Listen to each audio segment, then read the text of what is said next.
আজকের রেসিপি আজকে বানাবো চিলি পনির। তার সাথে কেটে নিয়েছি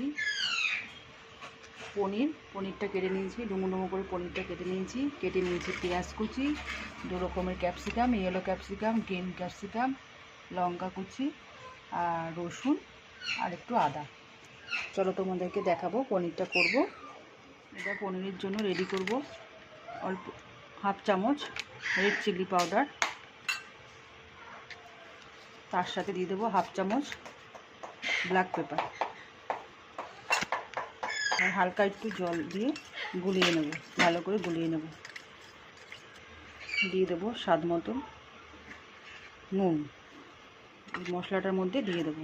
ভালো করে মাখিয়ে নিয়েছি, এবার 10 মিনিট ঢেকে রেখে দেবো। কড়াইতে দিয়ে দিয়েছি তেল, এবার পনিরটা ভেজে নেবো হালকা করে। এবার দিয়ে দিচ্ছি পনিরগুলো।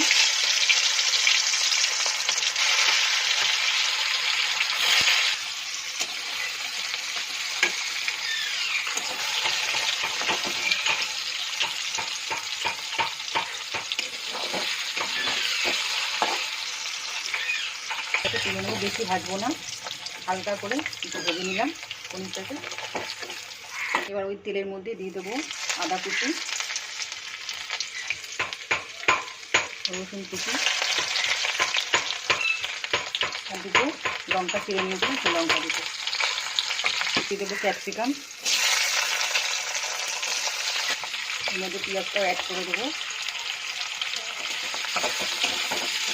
হালকা ভাজা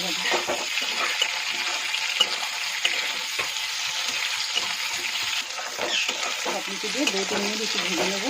ভাজাটা হতে থাকে, যেমন ঝাল থাকে তেমন ঝাল দেবো। আমি টমেটো সস আগে দিয়েছি, চিলি সস একটু ঝাল মতন। এবার দিয়ে দেবো একটু কর্নফ্লাওয়ারটাকে একটু জল দিয়ে গুলে রেখেছিলাম।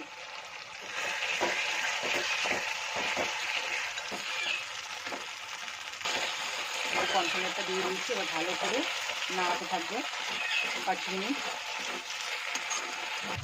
সব কষানো হয়ে গেছে, এবার দিয়ে দেবো পনিরটাকে ভালো করে নাড়িয়ে সামান্য একটু জল দিয়ে ঢাকা দিয়ে দেবো। পনিরের চিলি পনির রেডি, ভালো লাগবে। অ্যাড করে দিচ্ছি পরিমাণ মতন জল। চিলি পনির রেডি, এবার গ্যাসটা অফ করে দেবো।